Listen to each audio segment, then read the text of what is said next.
Yep, we're live. All right, welcome everyone. Please stand for the pledge. I pledge allegiance to the flag of the United States of America and to the republic for which it stands, one nation, under God, indivisible, with liberty and justice for all. Well, welcome everyone for our meeting tonight, the work session. If you would, the adoption of the agenda, is there a motion? Thank you, Jill. Is there a second? Second. Thank you, Ms. Van. Is there any discussion? If none, all in favor say aye. Opposed? Motion passes. Thank you. Moving to consent agenda, there's a few items on there. Motion to accept consent agenda. So many. Thank you, Mr. Ross. Is there a second? Thank you, Jill. Questions? Yes, ma'am. On disbursement report. Disbursements, okay. Yep. Question, Bob, go ahead. Let me get to it real quick. I wanted to question the CISO technology charges of $45,000. I'm wondering why that's so high. Yeah, and by the way, Pam did call me this afternoon just to ask her questions so I could do a little research and then bring an answer. And so this works really well because we have the time to figure it out and then share it. And I think it's good to share it publicly, so you know, have full transparency. So thank you for that. We contract with CISO for two components of technology. One is the director role, and then one is the aid technician role. And so the $45,000 payment addresses those services in July, August, and September of this So 3 months, 3 quarter. Okay. And then my second question is, since CISO is handling our finance piece of it, where's the check and balances for CISO to make sure that the books are all being taken care of? Again, because we're paying them, right? Out of our check. So yeah, that was my other question. And kind of a two-pronged answer. One would be like the finance department. You know, they will bill us for that work, and then we receive separate bills for technology. And so, you know, we require 2 signatures, 2 cabinet members to sign each one of those invoices every month. And so, you know, I'll review it, and then often I'm a signer, you know, for one. And then we get 2 total, you know, for each bill. So. Okay, so there's oversight, there's a solid process. Yeah. Okay, and is that a policy or is that written somewhere that you have that? I don't recall Should it having be? a policy, but we do it. And in fact, what I could do is add that to, we're kind of coming up with district protocols, which would include some changes, well, actually in every area of the district. And so, you know, I can include that as kind of an expectation. Yeah, especially on finances, right? Yeah. Okay. All right, thank you, that was all I had. Good question, thank you. All right, any other questions about consent agenda? If not, motion to accept. Thank you. Oh, we had that already. I did that. Thank you. All in favor, say aye. Opposed? Consent agenda passes all the way through. Work session tonight, there again, there be no consideration of visitors because we do have a work session going on this evening. Information reports here for our work session to talk about will be Mr. Doug Austin, principal at the high school, career and college readiness. And Mr. Drill from the middle school.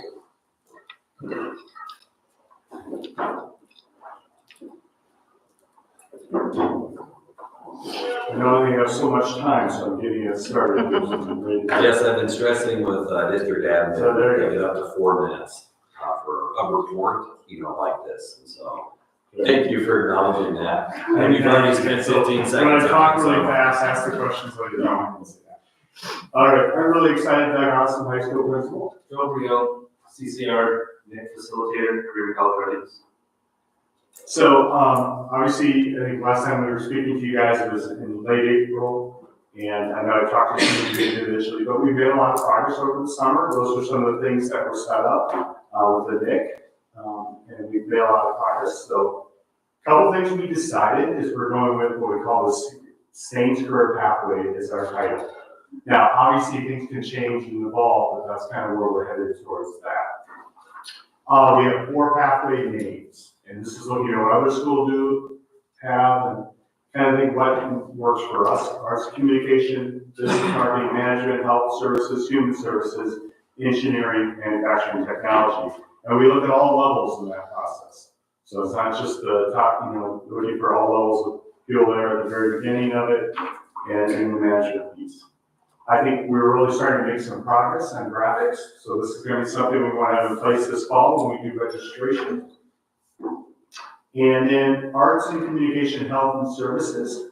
These are the pathways, and what your team has done is kind of put them into where it belongs so that when students are looking for registration, they would know some of the classes they should take in these areas. And once again, you have this so you can look at it in more depth. A couple things about our programming that we currently have is obviously, the thing I'm pretty excited about is we got an auto teacher finally again.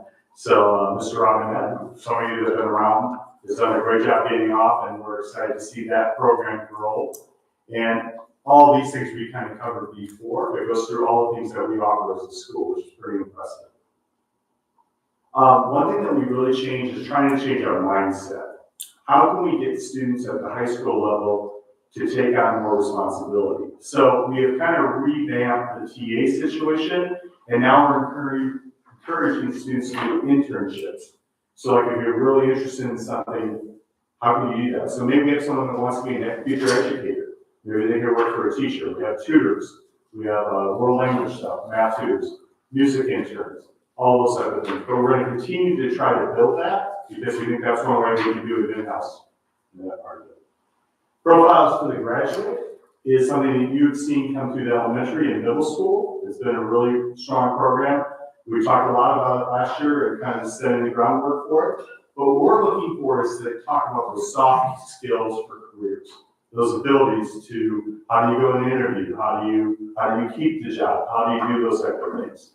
And Profile of Graduate talks about that. What they do is they create a portfolio, so they have information that they can put into a resume. To hope that at the end, when they graduate from here, they would have that ability to do that.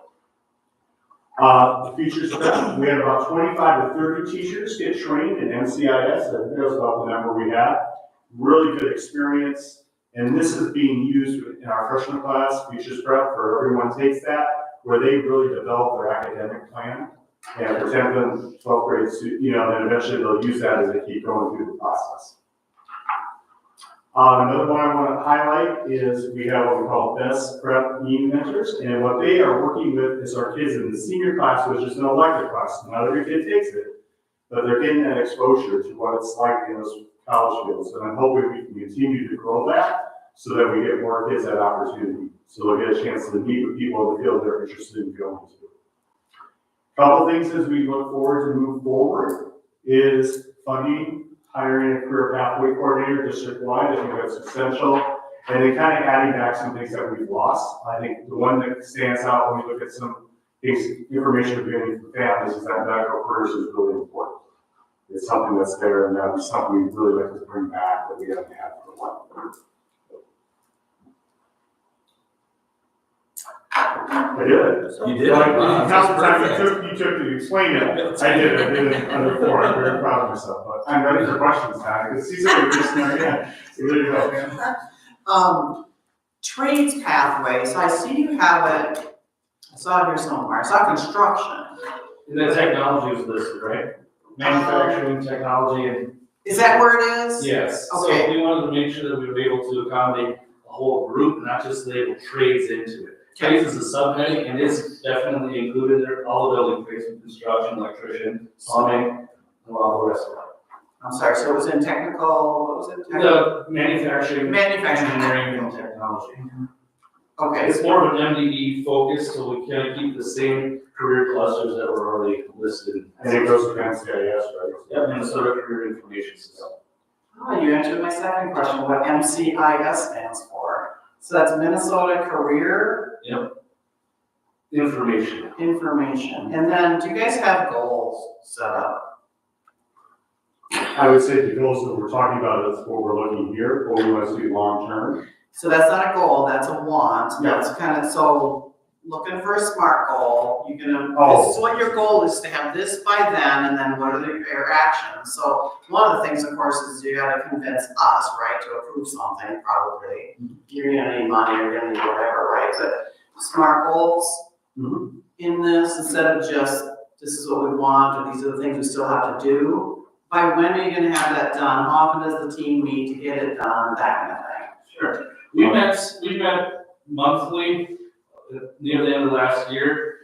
Then the summer group, my knit group, took all the information so we could build and develop, which is those color coding, building the logo, kind of the pathway design work with Dax with that information. But then specifically we're gonna take and build out hopefully for this year's registration guide. So students in the current 8th grade year who have MCIS information already, we're gonna have a interest inventory, hopefully guide them down a pathway and give them a start for the next year's process. And at least they can see that courses correlate with that sort of thing. So our goal is to have the color coordination, the pathway, in my mind, the pathways to kind of get to that locate for next, the registration guide for next year. So a SMART goal, so if you could, so put that in writing, make sure that it's SMART, it's measurable, it's specific, it's got dates attached to it, right? That we talk about with goal. So, yeah, instead of just, these are the things we want to do, well, when are you gonna get them done by? And then, because then, next time we hear from you, we're gonna say, okay, how'd you do again? What's your goal? How'd you do against it? Did you make it? Did you not make it? Well, we leapfrog, we did actually 2, or we changed it because, that kind of thing. Those kinds of discussions, so, good, If I thank could you. add to that, Yeah. with goals, one of the things that I think we should do is come up with a definition of what it means to be career ready. And if that's related to the profile of graduate, which is right behind us, or if it is related to how many have a successful internship in school or outside of school, or does it mean taking particular courses in school, or is it Hours. assessments? So I do think, in addition to what Joe and Doug are talking about, we can better define what it means to be career ready. Yeah, And then we have SMART goals based on that. right, okay, thank you. If you had an internship, would that be during school hours or after school hours? Last year, And who transports it? We have to transport it on our own. well, for now, it's mostly in-house. So they're going to, so let's say you want to go into strength and conditioning, you would be able to work with Mr. Gerard and do that piece of it. If you want to do something with DECA, you want to do, like, they go through DECA 1, DECA 2. They also want to get to another level of more management type stuff, would be things that, and that's what we're trying to develop with the internship. They're coming back to thinking about the SMART goal, what does that look like long term? How many do we get there? Yep. I will say we need to get a little bit down the road to figure out what that's gonna look like, but we have to Breakthrough, figure out. though, breakthrough, right? Keep thinking breakthrough, dream for it, Yeah. and then that'll drive you to different actions. Yep, I think that makes sense, and so we're gonna kind of look at it after trimester 1, and just see where it's at, and I think that's the time we start looking at where we can develop and grow that. Right, an internship, we construction to a cabinet shop, or to a local business here in town, for marketing, or whatever it may be, or whatever. We're gonna have Bob King working over there. So I'm just curious, can you walk side? I think the other thing you look at is there, that's where you get into what's the next step you gotta look at, probably that work program coordinator, so you can generate revenue to make that happen. Not that you can't do that maybe outside of it, but that's kind of, and that's, as you can see, that's what we kind of need to have moving forward. The basic learning license that goes with that. A lot of opportunity for SMART goals here. I mean, just as you guys are talking about, it's like boom, boom, boom. When are you gonna get there? How are you gonna get there? Which ones make sense first? I mean, you guys already kind of have it laid out. It's just a matter of, that'll drive what you actually focus on. Cool. And that's a good point. Did I miss, when is this being implemented? The goals are registration, so which is normally mid to late November. Okay. So when the students are coming in register it. And so and I think the one thing we're gonna need to really work on is figuring out those technology pieces to it. If you look at if you go to a lot of other schools, they have automatic connections to the field. And we wanna have that part in there, but we're still working on the graphics too, that's a big part of it. Trust me, those are very long, painful conversations for me. Just make sure that we're all on the same page. So when you say register this November, you're talking about for next school year? Yeah, for next school year, yeah. Okay. And I'm talking everyone will have the opportunity to use that, but we're really focusing on the 9th grade class, which is what we did talk about before. Like, we want it ready for that. And that's been our number one thing that we've been focused on, and that the registration guide, Ms. Worsley's working on that for quite a bit to get this ready to go. And she's been bringing some metal working with what you guys are doing. So how are you preparing these students prior to November to consider utilizing this career pathways? Good. 8th grade, we're currently implementing the Minnesota Career Information System in the St. classroom. And then our counselors are gonna come and talk to us, to our students for one of our class periods in both the theater and my engineering tech class. So we'll have counselors first go over this information, and teachers are gonna be trained on the MCIS system as well. So we're gonna have some once, twice a month elements about careers added to their senior program. So they'll be well more versed in the information, what I'm trying to say, before they get to high school graduate or registration year. And we're always trying to get teachers prep is really geared to making that happen. We really put a big focus as far as we spent that invested this summer in the SFAS to help us get that moving forward. So that they're well versed in that. Sounds like you guys have really done a lot of work, so kudos to you, because there's a lot. And we've had a few conversations. Yeah, but I mean, I'm really pleased to hear, because there's a lot that goes into this, and getting everybody wrangled, everybody up to speed, everybody bought in, the stakeholder analysis, all those things that you guys have obviously worked pretty hard on. You've got this committee that, committee that meets often enough to get to this point, so good job. We all want to talk about Shark Tank? No. Shark Tank, Amy? When do the 8th graders go to another technical? That'll be February 27th or something like that, near the end of February, So, and when do they start registering? in November. So- Well, they get the information in November, it comes So out. what we've done the last couple of years is our winter conference. We have a portion of it that's about an hour and a half where all incoming 8th graders are invited to the high school, and it's been well attended. And so what we do is then we also open up all of what we have in our building. So they get to see States Manufacturing, they get to see tech, they get to see our theater program, they get to see our upper level courses, so they get to see what's exposed to that and know what they're supposed to do.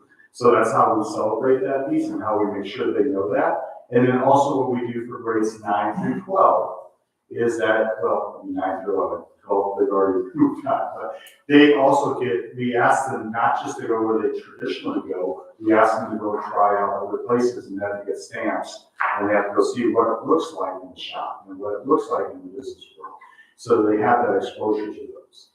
So the idea is that they get that opportunity to see what it looks like, because so often people don't have that opportunity to look at it. So over the last 2 to 3 years ago, we've been trying really hard for kids to see those opportunities before they register.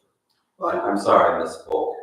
It sounds like registration is not, student registration is not in November, it's in the spring.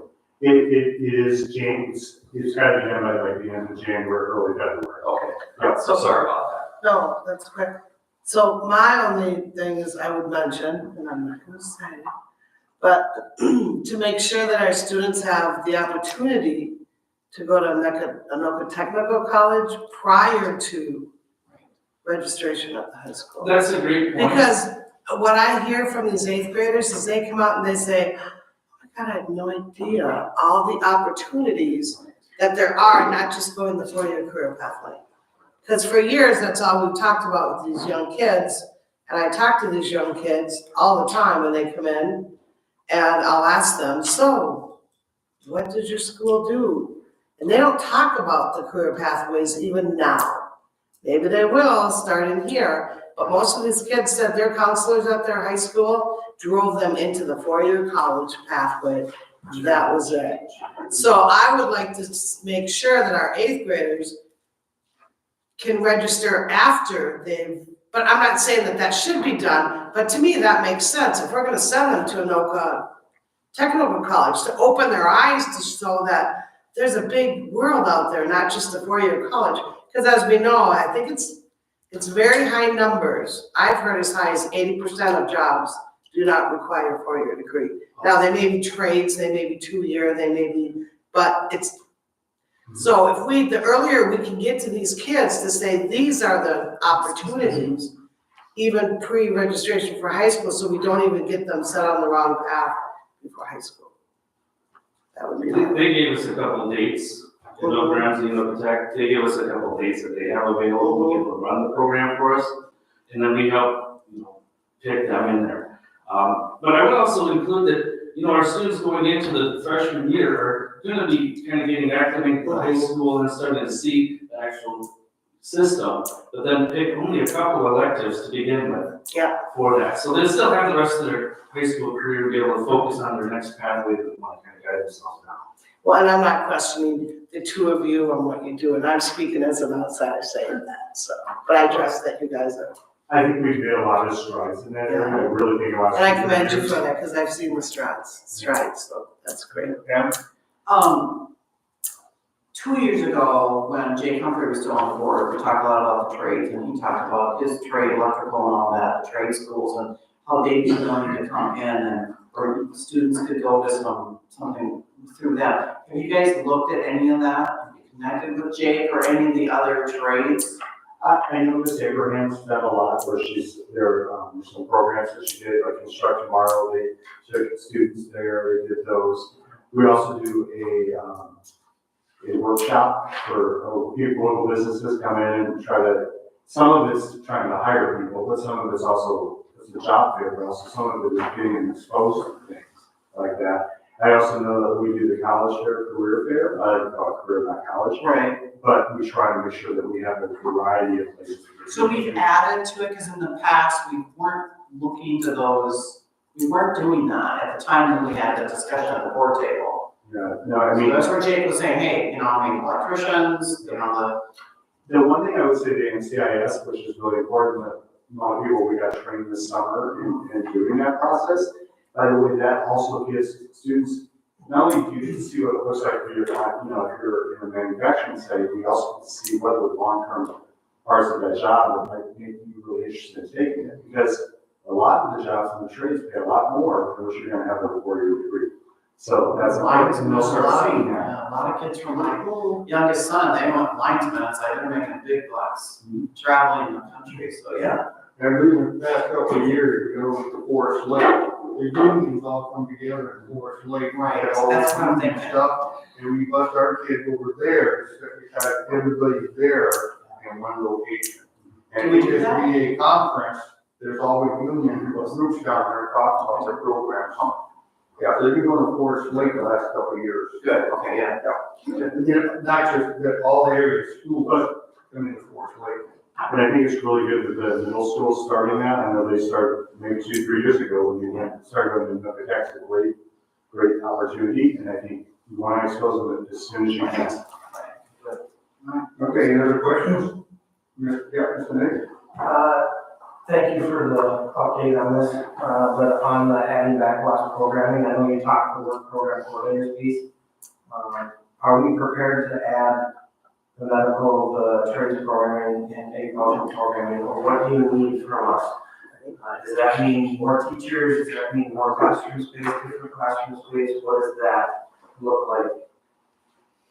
Well, it'd be all the above, but we gotta come up with smart goals. And I did when I say that, but it's true. And a plan, right? I really think, when we look at what we saw in Big Lake, they did it different, and also at Hutchinson, they had people that were able to go out and make those connections with the community. Doesn't mean it can't be us, but there needs to be someone really doing that. The work program, I like, I want to be part of it, but I also want to make sure that our kids are getting trained. So we have some high skills that are learning in our school. I want to make sure we build off of that. Like, I don't want just your traditional work program that's not going to be a long, I mean, there's nothing negative with that, but I want a work program that's really builds off of what we're developing. So like, if we haven't started medical first, maybe we probably wouldn't put that base in there until we get there. So we want to continue to look at what other schools do. But like, you talk about an engineer, or you talk about someone that's more special as a plumber. might not have enough kids to do a plumbing class, but if you have someone that's been trained in our skill set through our tech program, they have those skills and they can go out and do that. And that's where you have a work coordinator that would specialize in people wanting to do different things. If you remember with Big Lake, it was like you're signing your scholarship, and that was a really big deal. And that wasn't a lot of kids. That was probably about 5 or 10 students. But I'd love to see us get to that stage. So get students that start in the manufacturing piece or other, there's a wide range of things they can do, but they have those opportunities to be able to go do that. And that's where I think the internship helps maybe a little bit with that. It's gonna take time for that to grow, but that's eventually where we want to go. You have anything else? Yeah, I just wanted to add, Mr. Trost had that young lady that was a few years back that was able to get into curb manufacturing as an intern. And they wanted to hire her on, and you must have shared this story, Mr. Starr, sometime ago. Do you recall? All of that and other ones that I know about. But I'll just inject this real quick. We were able to get a young lady into that internship role, which isn't just I'm working at Taco John's, and I'm gonna come check in as a work-based learning coordinator, if you're doing your job, are you employable and have, gain employee skills that way to be able to be sustainable, but this is, how you can grow or get this experience, and then maybe move on to a different experience as well. So being a machine programmer and getting that experience, and then, hey, look at this, and these folks want me to stick around, they're gonna pay for my schooling, my 2-year degree or certificate, so that's kind of cool. Okay, any other questions? Well, thank you for coming in tonight. We appreciate it. Pathways is huge. It's a great program. To get started with us. Thank you for your support. Thank you very much. Thank you. Appreciate it. What were you saying about Shark Tank? Perfect. Shark Tank. Yeah, you gotta mention it. That should be the goal. Shark Tank is my November 7th, bro. I changed it to 7th. What's it, stuff now? Yeah, day before opening hunting. Yeah.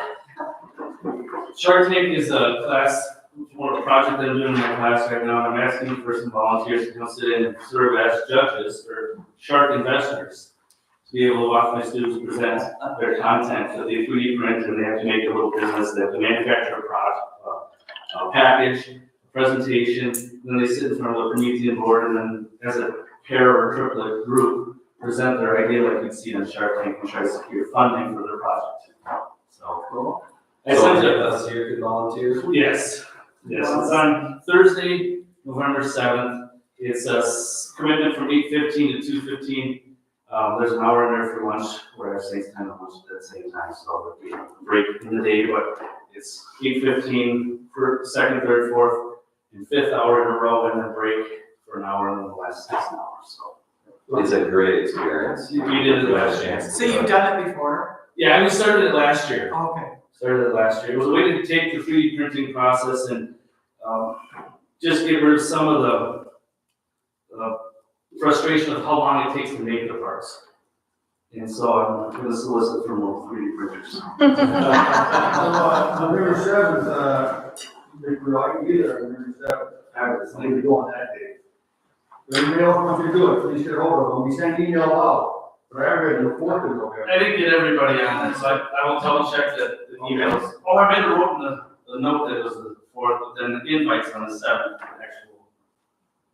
Okay. I'll write it. So you didn't copy all of us? No, I didn't get everybody in. I will, but I'll set it up. Thank you. All right, next up, communications planning, Mr. Dax. Sounds like a great story. Shark Tank. Yeah. Oh, yeah, that's right. Maybe know that. Hello, Dax Larson, Communications Supervisor. I've been in front of you at least once before, so I won't go too deep into my background in communications, but been in communications for about 15 years.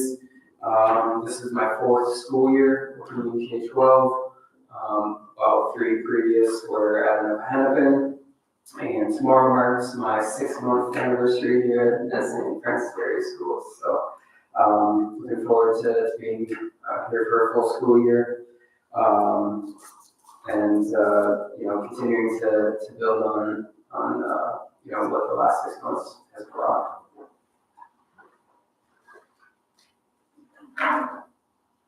And by the way, what Doug and Joe did was kind of considered a report, so it was a really short presentation. This might be short as well or longer, but we called it a workshop topic. So we're thinking it could last longer, than the previous one. Doesn't have to, don't get me wrong, but I'm still trying to figure out the flow here as far as what to expect on some of these topics. Yeah, I'd very much like to see a conversation, so if you have a question at a certain point within one of the slides, you can kind of work through the presentation as we go. So the purpose of the communication plan, which was included in with your board materials, to bring a clear and concise framework for communicating with our school community. The plan primarily addresses two types of school district audiences, which is our internal, students, teachers, staff, administration, school board, and also external, which has some crossover with families, businesses, civic groups, religious groups, other members of our St. Francis area schools community. And really that plan was provided for you to look at, and we can talk about that maybe after the slides are done if you have questions specifically on the plan. My purpose with this presentation is to go through some of the action items and ways that we will accomplish some of the goals that were listed in the plan. Starting with SMORE. SMORE stands out as a leader in communication through its web-based e-newsletter program. It will offer our staff and families a number of benefits. For families, specifically accessibility, so SMORE has built-in tools for readers to increase font size, utilize high contrast viewing mode, and incorporating that ADA compliance. It also has language translation. Use Google Translation for a number of different languages. It's a tool built right into the platform. All there's a little button on the top says translate, and so when they receive the communication, they can translate into the language that they so choose.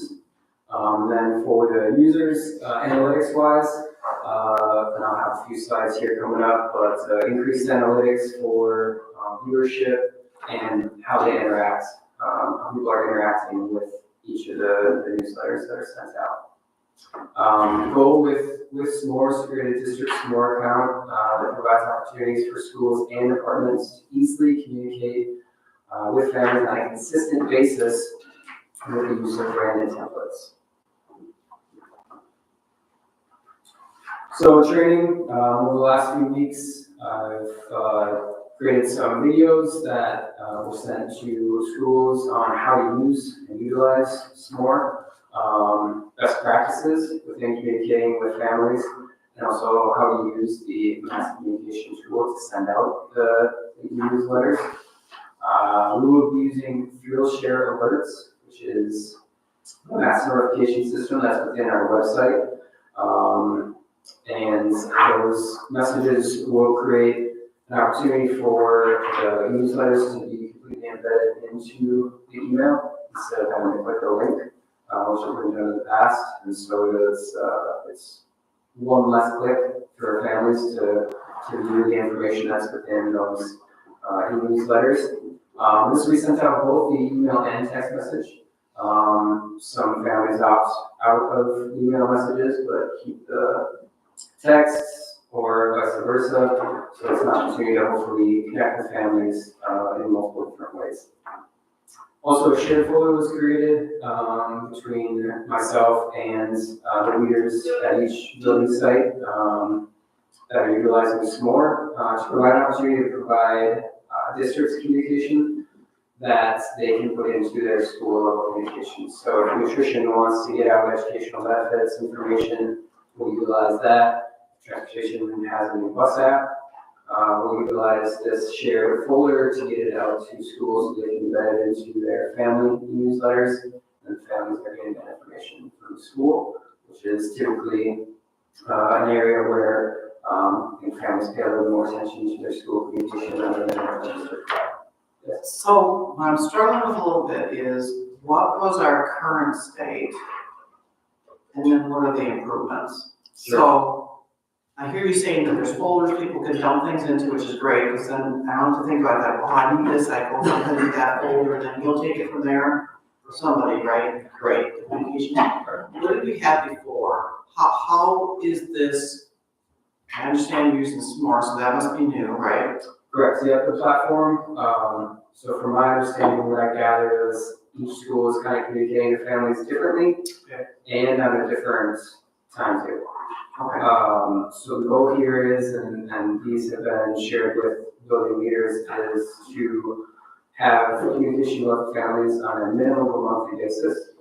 High school currently is sending out a weekly communication. I met with Heidi officially on Friday. She wants to send at least monthly, maybe bi-monthly.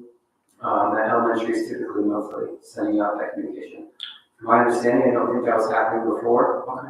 So this district SMORE account creates an easier opportunity for them to come in and build up that communication and get it out to families on that consistent basis. So from a stakeholder analysis process, who have you, how have you reached out to the community to find out what they want and need?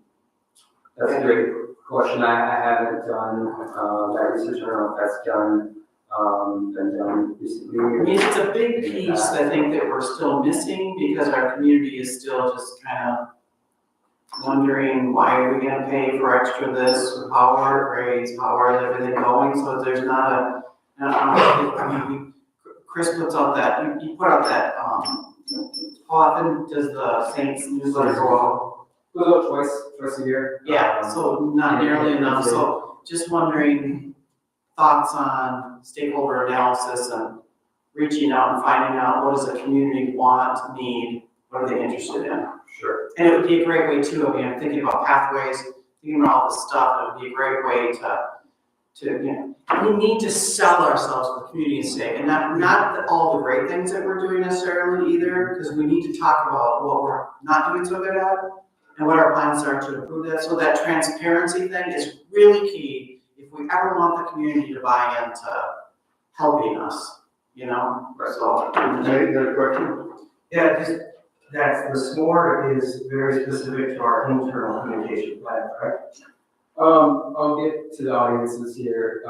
There's an external component as well. Then if I could kind of summarize what Pam was saying, I think we do need to find out better ways of understanding what we communicate to the community and how we do it. So we're so different because we don't have a local newspaper that covers the whole district.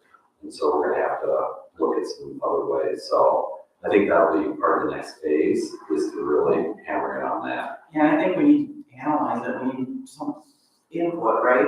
You'll be happy with, I think, one of the slides that Dax is gonna be showing, because we'll start addressing that. And like what Dax said, different building leaders were doing it differently, using different platforms at different times. So standardization is A big part of this, so it's actually The a really big deal. And the SMORE platform is easy to use, and it's really appealing, I think, to users. They're gonna be more likely than reading some email from me, for example. Yeah, okay. Yeah, and it will give us the ability to do metrics that you'll enjoy. Yeah, okay. Yeah, so touching on the audiences piece, so obviously school communications, talking about, getting the schools on a consistent basis with those brand templates and communicating with families. It also provides an opportunity to communicate with the community as a whole. The intent will be to create a monthly, basically electronic Saints news. That will be an opt-in opportunity for people to opt into that communication and email monthly directly to their email. So what we have to come to our website or be on social media, it'll be that opportunity to opt in. It'll be kind of a recreation of the news that happened the last month, but also provide an opportunity that if we wanted a message from the superintendent or school board updates section, to provide that opportunity right in their email once a month of that information. Goal could be if that kind of takes off and works a little bit and we can get the community behind that, maybe we shift when we send those Saints news printed publications instead of doing it at the beginning of the year, which is very family-based, the information that's in that. Maybe switching that to a mid-year printed publication so that, we can put in, spring theater dates and some things that will engage the community while school is still going on. And then still doing the summer one that kind of wraps up how the school year went. So that's kind of the hope, is that this digital option will give those people that are wanting that information directly in their inbox can get it, but also maybe we'll shift how we're sending out that printed communication. Also, you should have listened and received our first staff newsletter as well. The intent also will be monthly for that communication to provide departments the opportunity to communicate internally. My understanding, HR was sending out a separate publication monthly-ish last year in a PDF form, with information, built it into this more, added other information from other departments, and then also, had 3-4 stories at the end that kind of celebrates some of the things that are happening in the schools. So before it was just text, right then? It was just, so that was appealing to look at, easier to look at, easier that you sent us, so that was, obviously an improvement. So board members did get that? We got it. Okay, good. Yeah, we got it. And so, and when you say, Brandon used to put out a PDF, but that's probably just text, right, where it's, Yep, some small. I don't know that art word graphic graphics for, but yeah. things. Yep, now, and then hopefully the interactions go up, is the hope as well, with it being read in the email, and the links are available right there.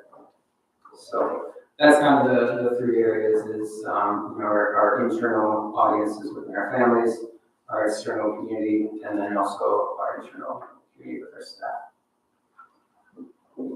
So here are some analytics. This was pulled about 5-ish days after one of the schools sent out their communications. Within Snore, for the first time, the school had been using Canva to create their e-newsletters and then sending a link or a PDF out to families. Now, using this new system, I was sent out to 600 email addresses and 630 mobile devices. And within the first 5 days, there was a little over 859 views. Still understanding what views means. Like if they receive the emails that count as a view, do they have to open it to actually have it count as a view? Still kind of working that out.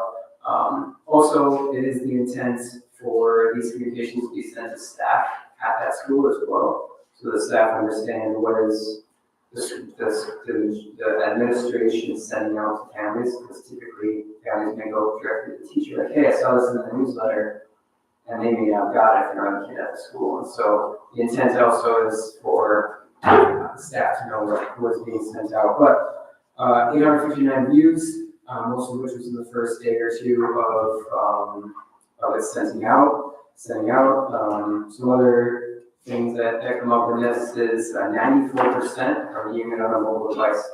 So part of the best practices is to send themselves their score communication before they send it out, so they can view it on their phone to make sure it looks right or neat or makes sense on their mobile device, because as we see, 94% are opening up and viewing it on a mobile device.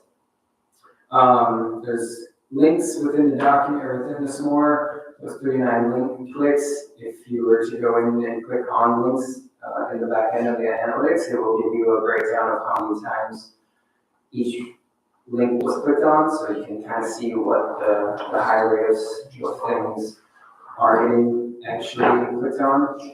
Or if there are a link at the very bottom and it's got 2 clicks, at least somebody got all the way to the bottom. This is a test, right? Right, yeah. What was the big hit? I know you showed it to me. Yeah, I'll do the next Okay. slide. We'll do that. But it also has average read rate. So 4 minutes for a family newsletter. You don't obviously have any data beforehand to see what that compares to. It feels a little low to get through an entire document in 4 minutes, but maybe that's that will be average. Attention span. Yeah, yep. So that's kind of a look at, the family newsletter. And then this was the staff newsletter. Again, trying to figure out what views means, because I sent it out to, 500 or 860 emails, but it was viewed, 1,100 times. So I don't know if opening up your desktop and mobile counts as two, or if you view multiple times, you open in a different browser, those type of things and stuff. Still understanding, what that really means, but, it's getting into, email addresses. This was interesting, 62% were viewed on a desktop. So staff are using their time, at school to be looking at this update, and then also the some on the mobile device as well. So again, you have to click links.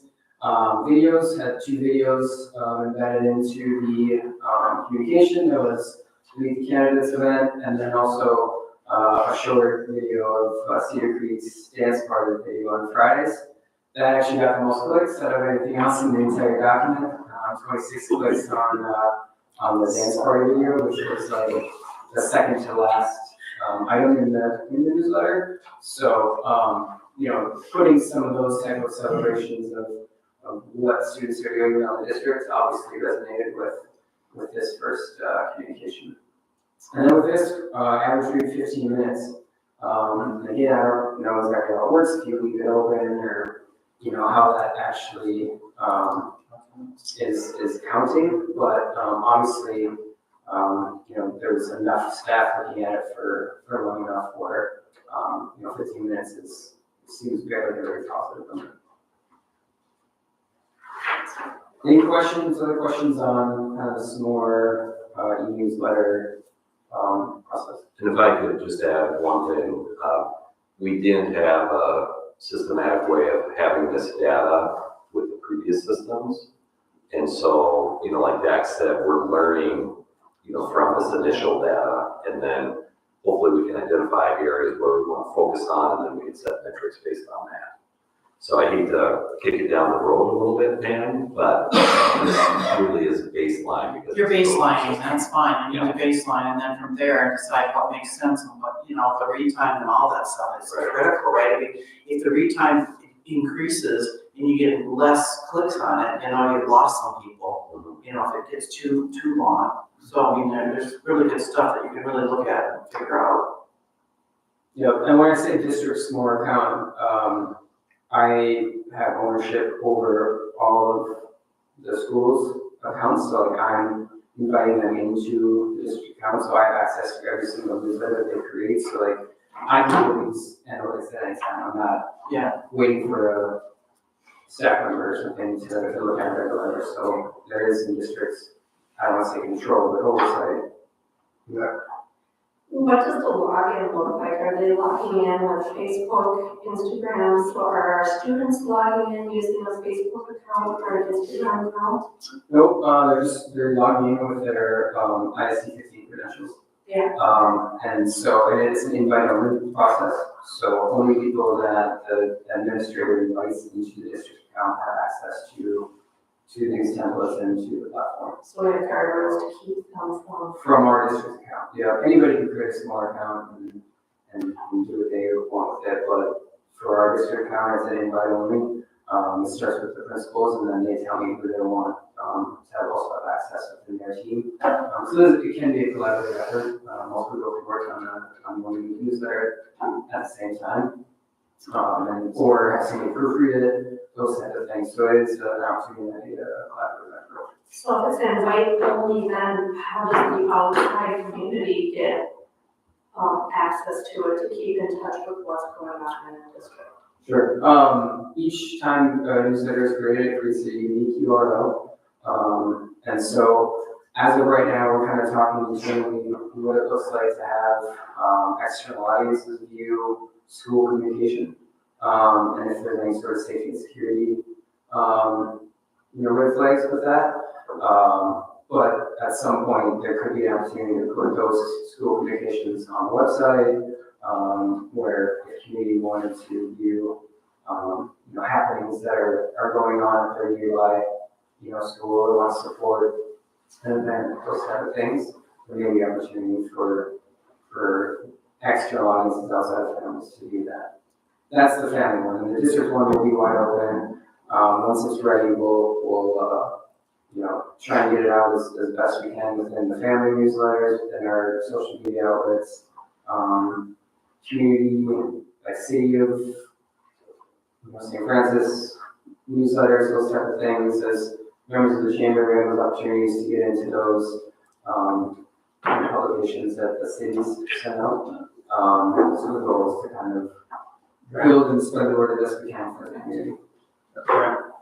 So website application. Does SMORE embed into the website? It would, It would, so it would look the same. The ease of use, everything would look the same, it's just would it be a link or would it be I guess you decide on what it would be, but, so that is another way that people, if it was on the front page, right, of the website, easily accessible, quick, you could grab it there. yeah, my thought would be to embed it into the About Us section or something like that, maybe not on the front page. But a link could be put in the live feed on the website, and then within a page within the school, you would have, embedded the most recent views that would be embedded and then links to past publications as well. So there would also be an opportunity for school board summaries too. Kinds of things in there, that kind of thing too, so. I think it's gonna be a big PR effort to encourage people to sign up, I think that's what the net was getting at. Yep. To sign up. There's no plan to have the community subscribe to school communications, but that's why the district's SMART will be there, so they can get the district-wide information. There are ways to do that, through email, encouraging parents to get their parents to sign up, business cards with how to sign up. Yeah. Links on the main page, who knows? The city councils could help do that. Yeah. A lot of PR opportunity.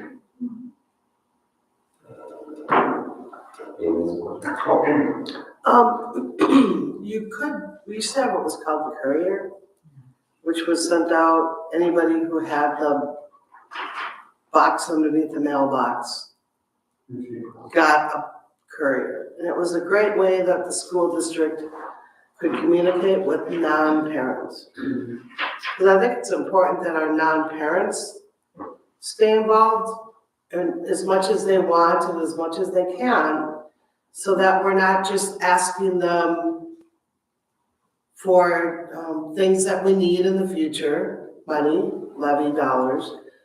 We're actually keeping them in the loop all the time, and you can get them bought in more when they say, wow, look at what's going on here, or what's going on there. It's just more community felt, I feel. So the more we can get those of our seniors and non-parents, the grandparents, I'm a grandma, and involved, I think that would be nice. I get a little wondering how you do it is to have them sign up for it, because I'm the first one to say, if I go on a website and they're like, can we have your email? And I'm like, God, why do they always need my email? Well, they want to communicate with me. Well, I don't want you to communicate with me because I get enough junk emails. But if there's a way that we can somehow get an easy way that they can give us their email, if they want to be on some type of mailing where they could receive this more, I think that would be good. I'm not sure how we do that, but because again, I'm the first one that's always, I don't want to give out my email address. And here I am saying that we should try and do that. But I would, for the school, that to me, I don't want it from some, business trying to sell me something. So it's just kind of an idea I thought. Also, I have a question on, are all the schools active on social media or just some of them? Right now, just some of them. That's also something I'm working on. I see that some are more and some are. Yep. And I will say that whether you like social media or not, That's kind of the communication avenue today. And so I think it's important, especially with our parents and children. And so the more we can get some type of communication through social media, I think you have a tool that's easy to at least get parents involved. That might be a And particular no. place too of the Yeah. email. Yeah.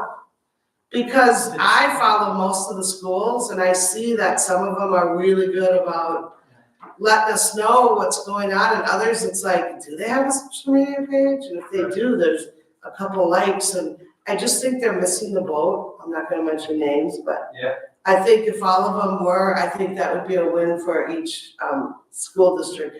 That's how you can get at least your parents and others, because if they share the video, then other people click on it, and then maybe they wanna follow St. Francis area schools, even if you don't have kids involved. So I think it's something just to think about, because social media, whether you like it or not, is the way that a lot of people are getting their news, so we might as well be on top of it and share the good stuff that's happening. Absolutely. Thank you. There's another thing too that I had talked about, I don't know, it was a while ago now, but I've seen on other school web pages, where they're asking the community for help when it comes to legislation. So please contact your representatives about such and such. So I mean, I think it's an opportunity that we're missing out on, because if we really need something to change with our lawmakers, why not have our community help out and help them help us? You know, I put the link to somewhere so that they can get the information and then give their feedback to their representatives. So I think we're missing. I've seen website, I've seen school districts that do that, and I thought it was really a great idea.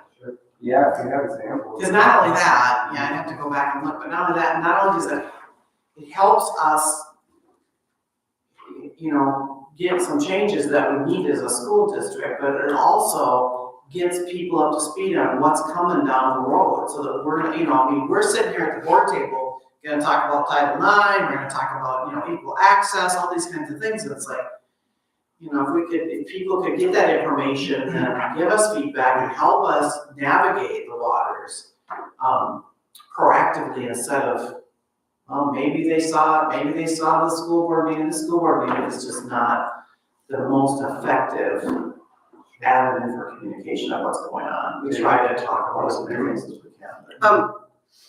Brad Liddell is someone that you could always use.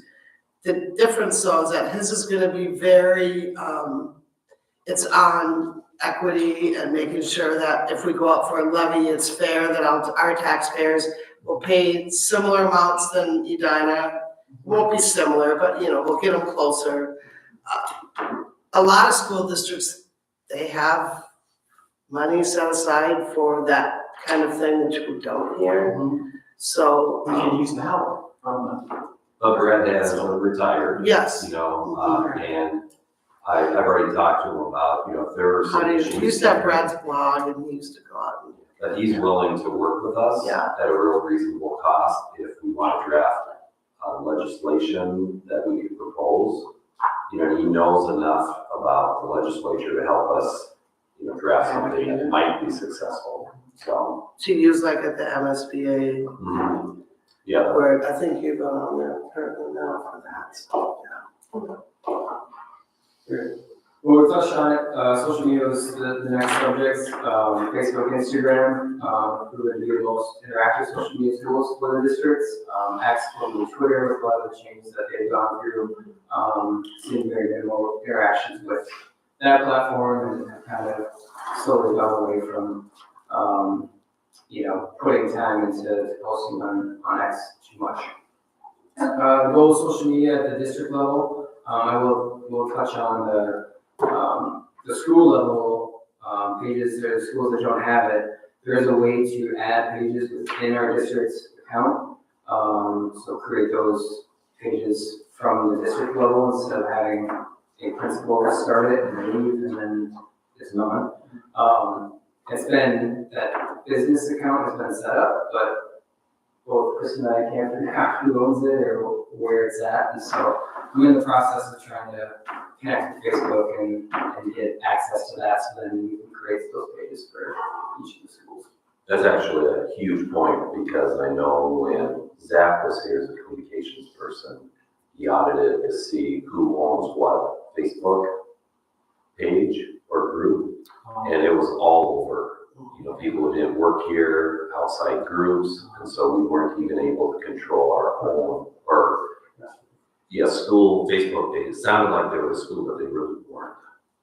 So that's one thing that I have to clean up and standardize.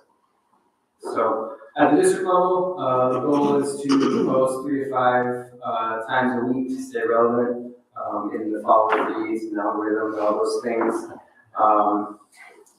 Something that I try to do is have about 80% of the posts be celebrations or, you know, the news and events, the celebrate students, in-class learning highlights featuring staff, and then 20%-ish being more that informational type of posts. It's clear analytics-wise that those celebrations and those type of posts get a lot more interactions and have a further reach. But it's also important to get the informational posts out there. So 80-20, 75-25, more of like sharing the news, the happenings than informational. And then also, you know, cross-promoting the social media accounts and trying to get the word out that the accounts exist. And one of the things I think that, from the school board standpoint, would be the policy updates. I think that would be educate people on what the policies are. That might be something real simple, just to, you know, that would be one of the updates from the school board, for an example. Sure. I have some just analytics for the next 2 slides here, and really that 80-20 model is something that I've tried to bring since I started. Use of imagery, videos, even just emojis within the post to make it more interactive.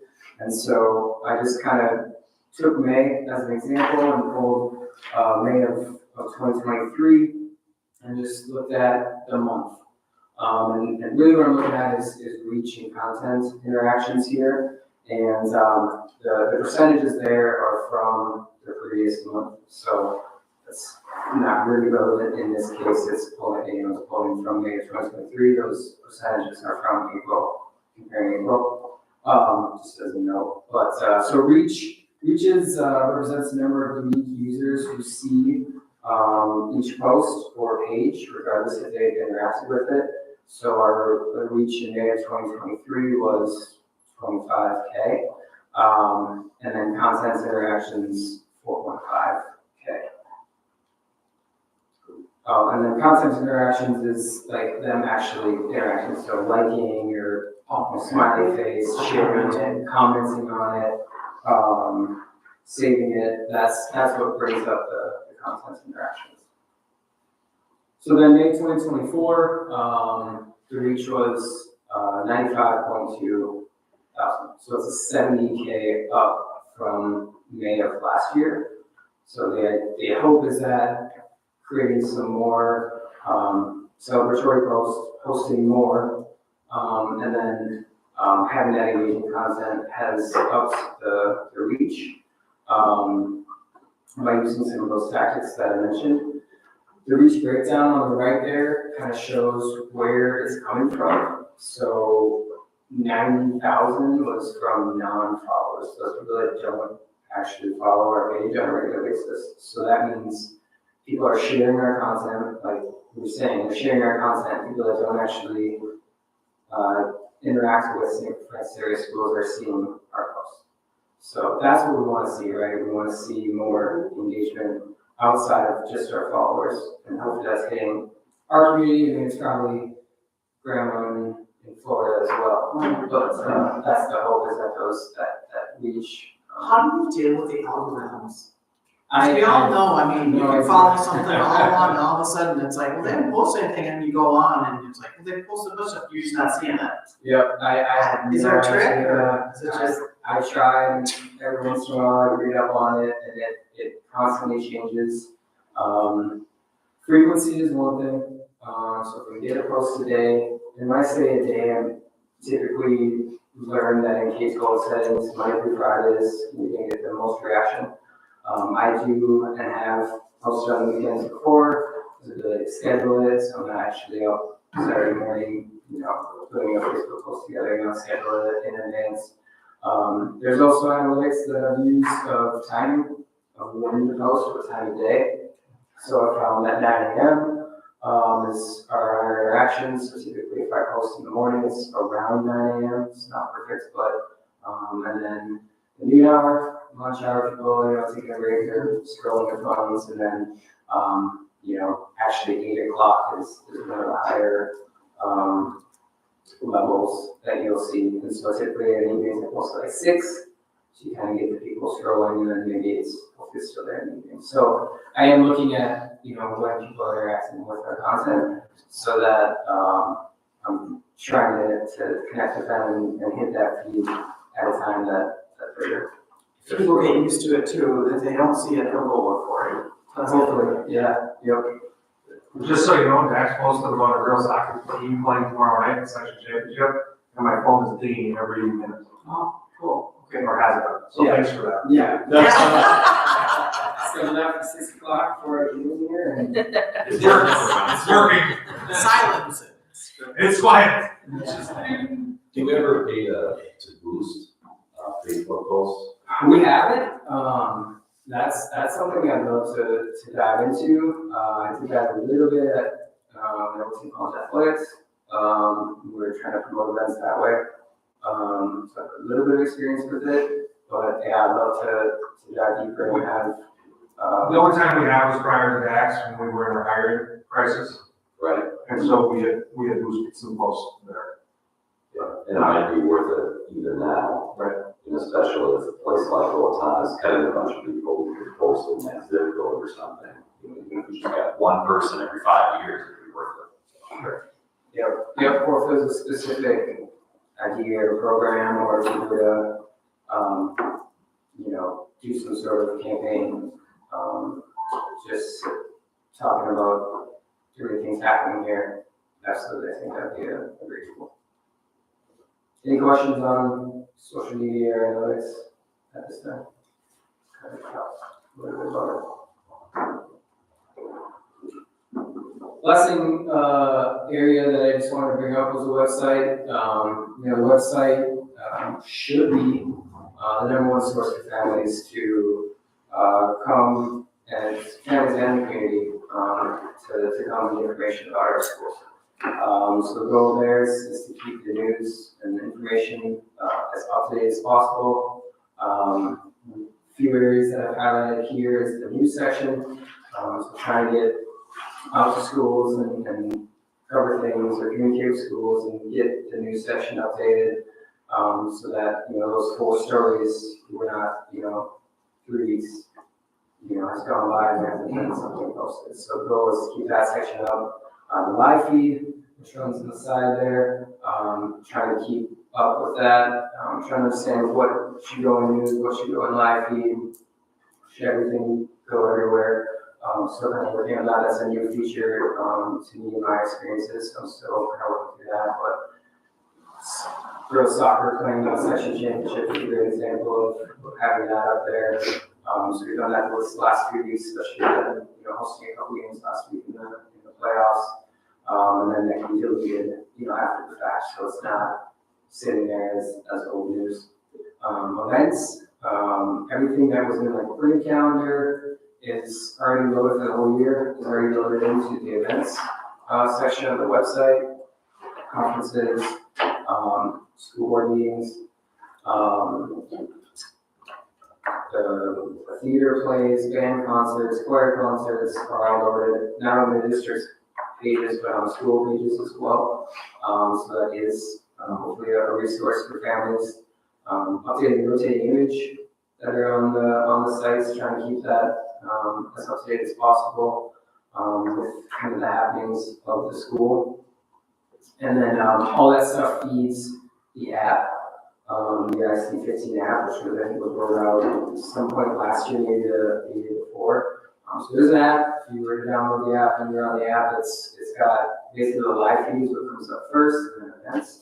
So that's where kind of those two areas are important to keep the app updated. So with the live feed, who has access to update that? There are people at the schools that can, and it's actually, if they were to do that, I would get an alert, and I would have to approve it before it actually went live. So there is kind of I'm a moderator for everybody. Otherwise, it's our communications or media department. Like sometimes there's committee event or committee meetings that get canceled or. Sure. I don't know if those can get posted on there or. Yeah, we just have to, best case is just to go through me. I'm trying to provide those updates, yeah. So people know that or? Probably not, I don't think people can train to check the live feed of the website as a source of updated information and, that's. Are you keeping a to-do list in your head or writing it down or somebody capture? Yeah, I have been taking. You'll fast through it. I have been taking some notes. Yes, I didn't rely on y'all here to keep me. He's been really, kind of looking at these different aspects and trying to improve them. And then like with the live feed, I think when we're confident, then we can start really pushing and notifying people to check in for this and that. That's the goal anyway. Yeah, any sort of like immediate family notifications go out through our either anything canvas or they'll share mass notifications with families getting that, but yes, any sort of community committee meeting. I don't know if they're necessarily on the events calendar because it is I don't know if that's necessarily a closed meeting, but it's a, folks meeting that not necessarily the community is invited to. But if there were changes to something like that, then absolutely good. You think in school board committees, that's open meeting laws, so they have to be. Right, they're open, but I don't know how much we want to really publicize that. There is a way to notify people of an upcoming board meeting or committee meeting on board book. Then we could enter people's names, and so if there's a change, they could get an automatic notification. But we'd have to decide to put all of them on there, and we haven't decided if that's the right way to go or not. That's another option we'll consider. Well, I think we've got that example where the policy committee didn't happen, I don't know, a few times, and Right. we had people show up and it wasn't happening, it wasn't updated on the website, so I think that's what you're. Yeah, that would be helpful. Communicating with departments is a goal, trying to connect with not just when they need something, but to, take a look at your website. I mean, ideally, 3 to 4 times a year, and try last year, having some points during that the year where schools and departments look at their website on a regular basis and update that. Right now, the staff directory is updated manually by our office, and so trying to work through the process of automating that so that our systems that keep track of that already are communicating with our website. It's an automatic nightly update instead of kind of a digital paper trail that has to go through to get to us to actually get those changes on the website. During the school year, typically not a too big of a task, but August and September can be a lot in making sure that teachers that switch grades or this and that are appropriately assigned on the website. Then also trying to work in Google Analytics into the website.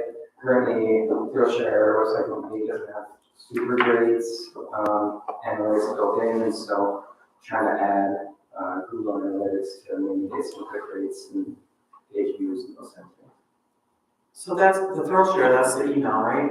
That's where a person goes on and wants to communicate, say with Karsten or something, and Oh, what is that? Is that Skillshare? that's one way to communicate with me. There's a thrill share option where they can ask a question of the school, right?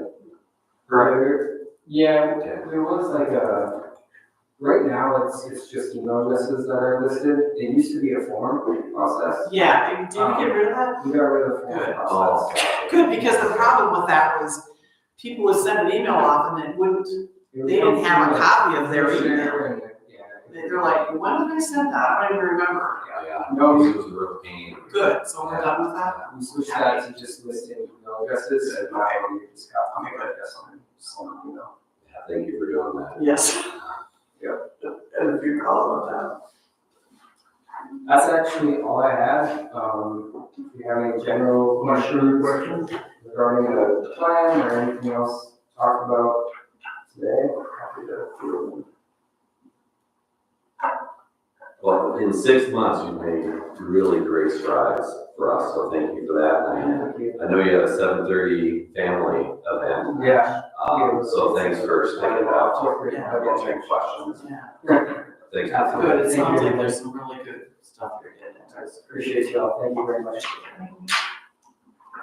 All right, next up, 4.3, impact of Title IX guidance by Brandon. Let's see what's happening. Title IX.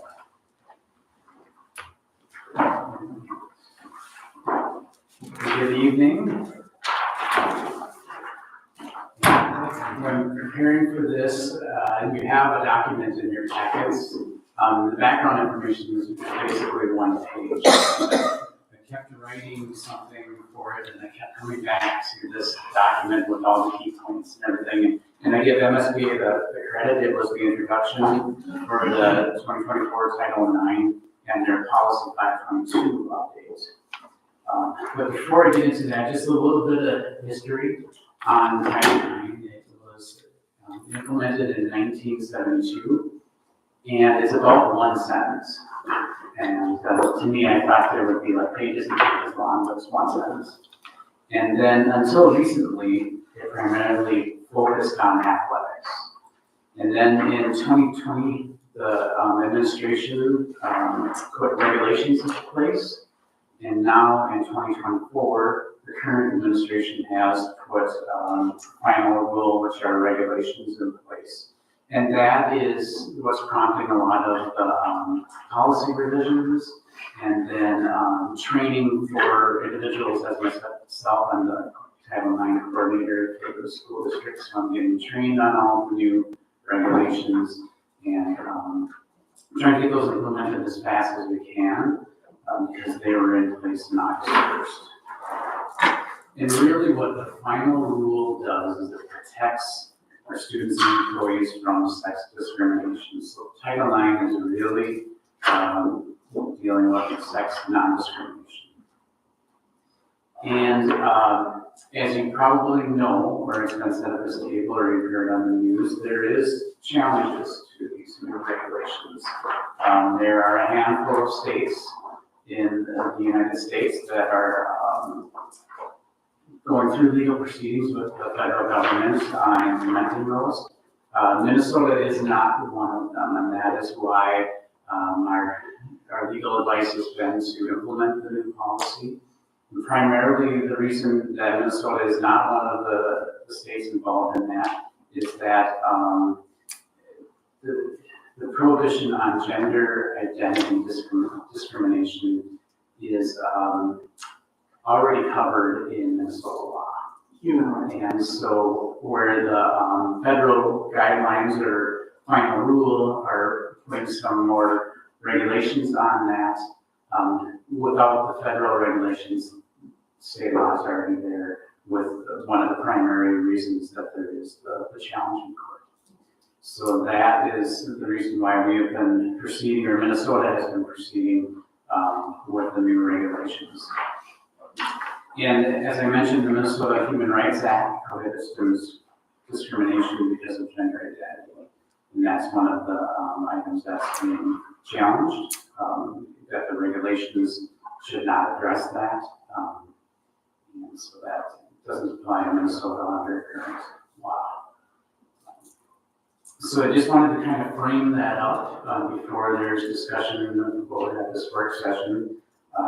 Just kind of to describe what the history has been and why we're where we're at right now. And just the key focus is that Title IX is dealing with sex non-discrimination. Questions, concerns?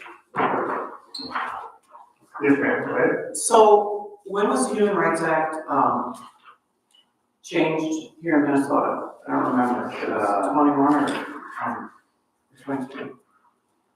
When did the gender, 23. piece come in? I'm not sure when that was added to the human rights, but in September 2020, there was a Minnesota Court of Appeals decision that clarified what the Minnesota Human Rights Act meant when it comes to gender identity. So it was 2020, that it came in? Yeah. Okay. Or that's when the court case happened, but it was in, law, and I'm trying to remember, Jill, Amy, and I in the policy committee, we added it to the policy, when it was put into law, and so it has been within the last 10 years. Oh, yeah, yeah. So what? Yeah, just look on the Department of Human Rights website and there's not a quick way to see it. When it happened, yeah, because I was trying to remember, and yeah, there was a lot of discussion behind the scenes before, and so it was like probably the court case that I'm thinking about. It was, okay.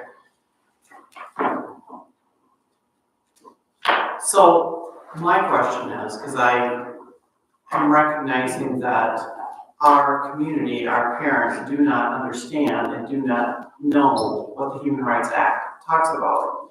Therefore, there's questions being out, well, you know, about the bathroom use, the locker use, room use, all that.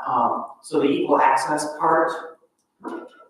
And so basically, equal access means that you can go anywhere and have equal access depending upon your gender identity, all these things listed here. So my concern, or what I feel that we need to somehow communicate or do something with, is because it's not been, I mean, you don't see it on the news media, it's not been widely advertised, so a lot of people don't know that it's law. So my question is as a school board, what do we do and how do we move forward so that we make sure that everybody understands how we by law have to operate in the schools? Just a quick update. 1993 sexual orientation, which includes gender identity, was put into the Minnesota Human Rights Act. 1993. It was 3. It was the first state to add it. 93, that's a long time ago. Okay, thanks, that's. Was that on the Human Rights website? That is on Minnesota's website, Minnesota.gov.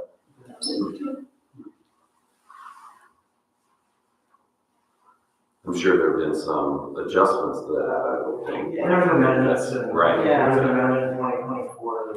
Sure. Yeah. But that specific was added in 1993. Okay.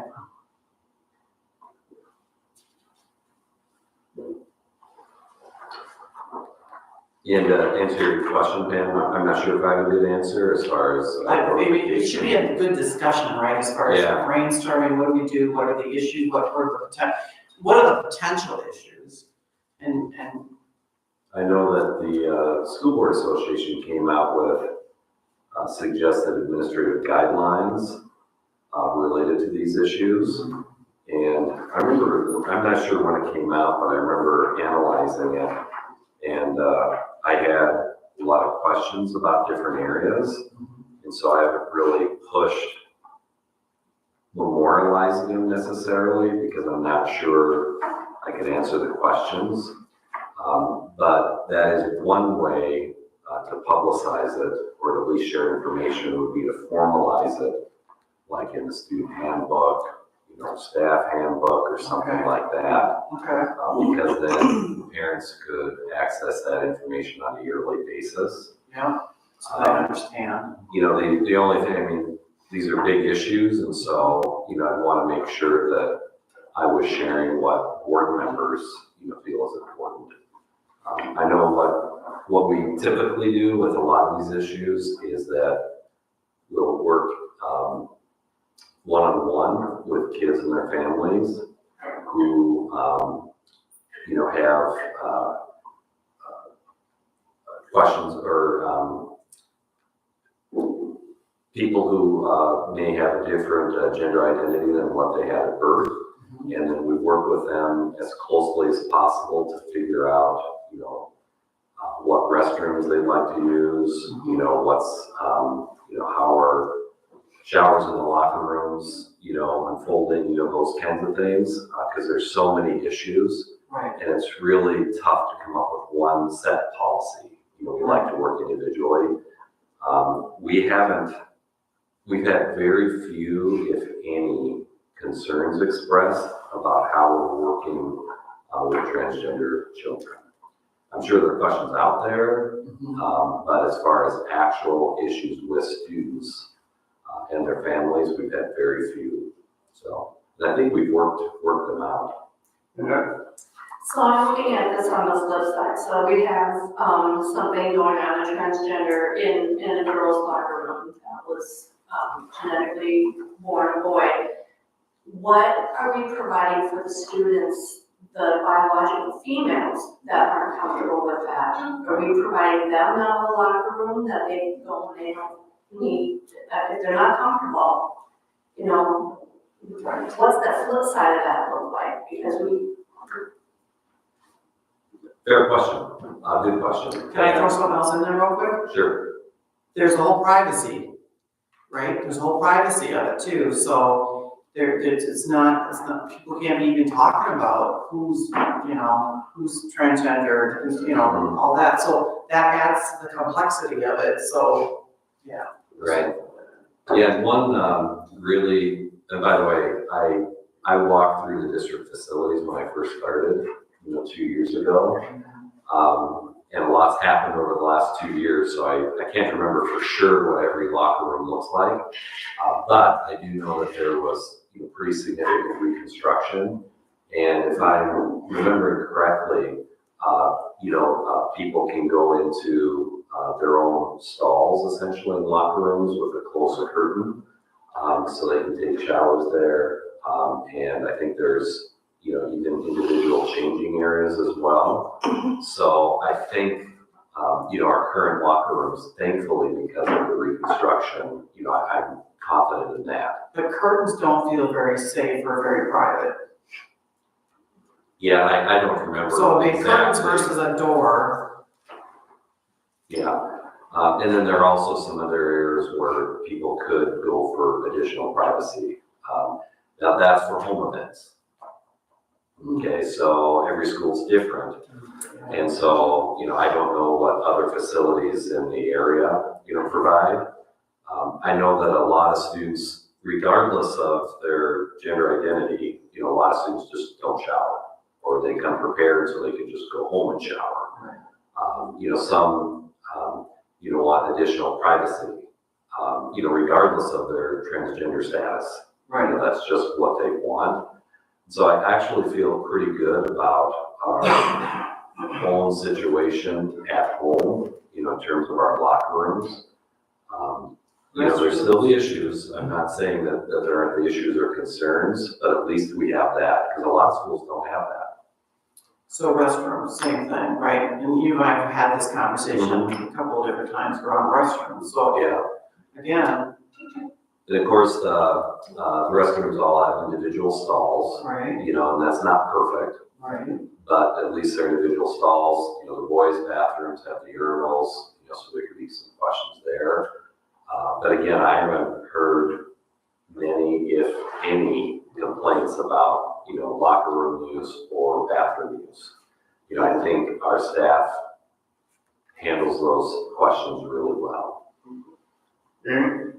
I don't think there's as much concern about the locker room in that. It's more, and this doesn't matter if it's a school setting or a church setting or friendship, you go to different schools. It's the concern of that a person's first kiss wasn't what they thought, because the other person isn't who they thought. But that doesn't have anything to do with the school. Mm-hmm. Do you know what I mean? I remember. You and I have talked about Yeah, this. I remember that conversation. That's what the concern is One other concern. Well, yeah, I mean, there's lots of concerns, but because it is very private, as it can be, but sometimes when it's really private, someone's first boyfriend isn't what the other person doesn't know, and so what does that person think when and if he ever finds out that the first kiss wasn't his first girlfriend, it was a transgender. And so, but there's nothing we can do, I don't think, according to Minnesota law, to protect those kids, because nobody talks about those kids. No one talks about the kids that they don't want to, per se, be mean to someone because they're different, but the honesty isn't there on the other side where, and sleepovers. There's been, times where people have been invited over and so there are issues that don't always have to do with school. There's just, when there's someone completely honest for the other person's fairness to be able to choose, so. I think you're talking about regardless of the sex. Regardless of, this is just, there's so many different issues that come up that we may or may not be able to control here at this table. So back to the school setting and what we're in charge of is, the overnights. Okay, so we just approved 2, different teams that are gonna be overnights. And I'm assuming they share hotel rooms, right? And knowing how the law is written, there's secrecy or privacy, whichever you wanna call it, is there. But I know there's already a lawsuit, I don't know which state is it, it's Michigan, I can't remember what state it was in, where parents are suing the school because there was an overnight and there was a boy and a girl in the same room, and so what are our options there? What should we be doing? Again, I would us rather be proactive than all of a sudden we've got a situation that's happened and, we weren't totally transparent or we weren't, warning that this could happen. And again, understanding the law. So I think the student handbook is a good idea, but I also think we need to reinforce that in other ways, that the form that goes home where the parents have got to sign it, put some verbiage in there so that the parents, when they're signing it, they're saying, I understand, and then they can make a decision. Do you want a separate hotel room for your child? Do you want to come as a chaperone? Whatever it is we have to do so that parents can make a choice so that we're not responsible or we're not, they can't come back and say, well, gosh, this happened. I mean, even if we're not, because it's law, who wants to be in that situation as a school district where something happens in a hotel room because the parents didn't know who their child was rooming with? And that issue's come up a couple of times since I've been here, with overnight trips. And, we always want to comply with state law. Right, we have to. No question We have about to, it. right. I know without additional information, the assumption has been that, we would have boys and girls separate. Right. And then, if there's some individual situations, regarding, students' gender identity, that we would work through those individually.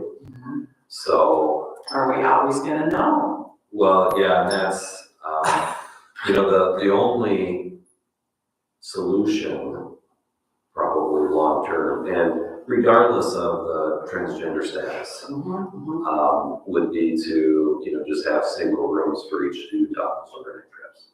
And I know that costs a lot of extra money, but it would reduce a lot of different issues. And again, I'm not talking about transgender students, I'm talking overall, in terms of, bullying and harassment and, whatever. Right. So long-term, that's a possible solution, but it would add maybe $1,000, $1,200 to a trip to Europe for each child. Oh, yeah, for the big trips, yeah. Yeah, I just don't know that that would be feasible, say the football team makes it to state. There's just not a place that's big enough that's gonna have that many rooms, every kid to have its own room. Yeah, So again, I understand, we have to follow law, and it's not our responsibility, but I feel like we need to at least communicate, because I'm telling you, there are parents out there that are clueless. They don't even know. They still think it's a question. They still think that the school and the school board has an opportunity to write a policy so that it doesn't happen. And it's like, not possible. And there's not really clear communication out there. I see stuff on social media, it's like, well, it's hypothetical. It's like, no, it could really happen, and it is happening. We don't know to what degree because it doesn't get publicized, but let's just put ourselves in the position and our community and our parents and our students in the position that we're, that parents can make some choices, and if they can't afford some things or whatever, that's a whole other issue, but. right. Yeah, the MSBA's law procedures, again, we have not implemented, because I had questions, and I knew that we would have questions. Yeah. But here it says, all students shall be permitted to participate in all school trips in a manner that corresponds with their gender identity, or in a manner that allows the student to feel safest, most comfortable. But then it also says, staff is expected to assess, each student's needs in collaboration with the student and or parents and guardians to make reasonable efforts of accommodation. So that's why a lot of this is really individually based. And it specifically says gender identity. Right, it's a privacy thing, that's a catch. But gender identity is a person's deeply held sense or psychological knowledge of their own gender. Right. Regardless of their assignment at birth. So, if someone can't flippantly say, well, I'm going to be identify as a female today and walk in the girls' bathroom. A male, person working, they just can't just do that. I don't know, are you sure? Because it's fluidity. I mean, that's a very real thing. Yeah, and there are some other definitions, I think, that would get to that, but, we would be, considering those kinds of things, as we're navigating the process. And I haven't heard, like I say, very few, if any, complaints about those things. So, and that's good, in terms of restroom use, locker room use, and even overnight trips, all those kinds of things, I think we're able to navigate it so far really well. Yeah. So the lawsuit that you're referring to, right from the lawsuit, it appears the student's transgender status was not known when the room assignments were made. And our understanding is as soon as the transgender identity was known, room assignments were adjusted. So I think we have to trust our staff to be engaged with their students and assign rooms. And But what was the lawsuit then? Because if it was adjusted, what does that mean? because they moved the student around to a different room, and they're suing because the student wasn't moved fast enough. The student didn't know about it until they were in bed with that student. The trans student didn't tell anybody until she was. Correct, because they don't have to. Right. And you can't ask. But we have to trust that our staff, if there's a situation, will resolve the situation. And that's what the staff did in this situation. You can't resolve something that you don't know. Correct. I mean, the student doesn't have to say, I'm trans before I go on this outing. They don't have to say anything. Right, staff isn't gonna know necessarily. Right, so we have to trust our staff to make the right decisions. But if they don't know, and then it happened, so that happened, and it didn't change quick enough, so now there's, the lawsuit is still in play though. I think it's gone on. Go ahead, Amy. It could be, but that again drives at what I was speaking to, is that, it's kind of like that where if you purposely get someone sick, you could be charged with whatever that was,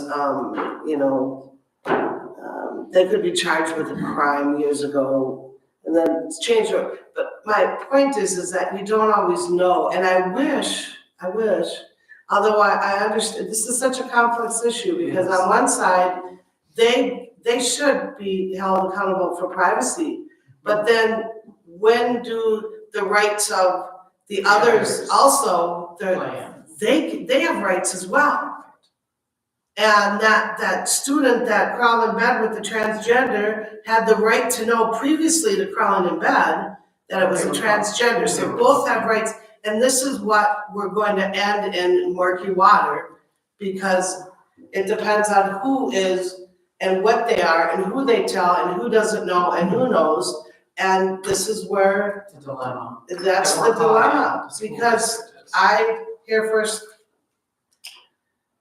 Yeah, I mean, Karsten and I have talked, and there's issues that you wanna make sure that everybody's safe. Everybody's safe.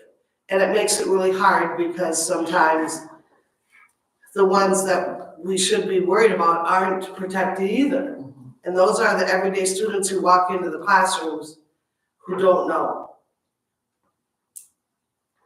And I think somebody mentioned the fluidity Right. that we need, because there's so many things changing all the time, lawsuits and settlements and different perspectives.